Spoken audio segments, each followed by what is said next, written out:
পাশ করার গ্যারান্টি নিয়ে কোনো নির্বাচনও হয় না, কোনো রাজনীতি হয় না।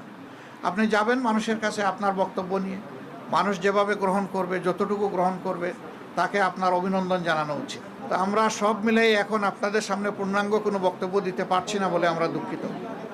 আমরা দিব ইনশাল্লাহ। আমরা আবার বসবো, আমাদের মধ্যে আমরা এগুলা নিয়ে বিশ্লেষণ করব। আমাদেরও কোনো ত্রুটি ঘাটতি থাকে সেটাও আমরা দেখব। আবার যদি সামগ্রিক কোনো বড় ত্রুটি ঘাটতি হয় তাকে সেটাও আমরা আনবো। আমরা আগেই বলেছি ছোটোখাটো কোনো বিষয় নিয়ে আমরা টানাটানি করব না, এবং পুরানা রাজনীতির সংস্কৃতিতে আমরা ফিরে যেতে চাই না। আমরা ইতিবাচক ধারার রাজনীতি করতে চাই।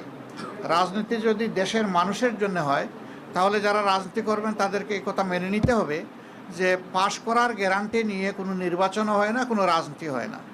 আপনি যাবেন মানুষের কাছে আপনার বক্তব্য নিয়ে, মানুষ যেভাবে গ্রহণ করবে, যতটুকু গ্রহণ করবে, তাকে আপনার অভিনন্দন জানানো উচিত। আমরা দেশবাসীকে যতটুকুই তারা আমাদেরকে সহযোগিতা করেছেন, এর জন্য আমরা গভীর কৃতজ্ঞতা এবং অভিনন্দন জানাই।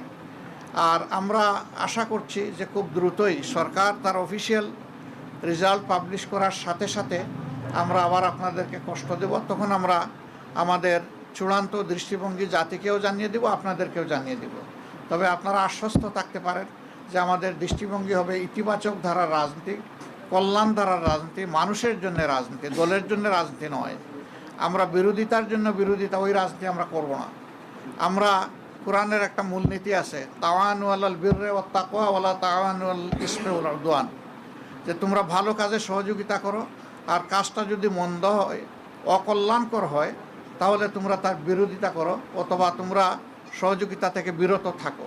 আমাদের মূলনীতি মূলত ওটাই হবে, ভালো কাজে সহযোগিতা থাকবে, মন্দ কাজ যেটা সেটা স্বাভাবিকভাবেই জনগণের অধিকার রক্ষার জন্য আমাদেরকে কথা বলতে হবে। আর আমরা আশা করছি যে বিস্তারিত খুঁটিনাটি বিষয়গুলো আমরা কালকের মধ্যে বা পরশু দিনের মধ্যে হয়তো বা পেয়ে যাব। এ সময়ের ভিতরে সরকারও নির্বাচন কমিশন আশ্বস্ত করেছে যে তারা 13 তারিখের ভিতরে রেজাল্ট দিবেন। আমরা সেটা দেখার অপেক্ষায় আছি, তারা দেন কিনা।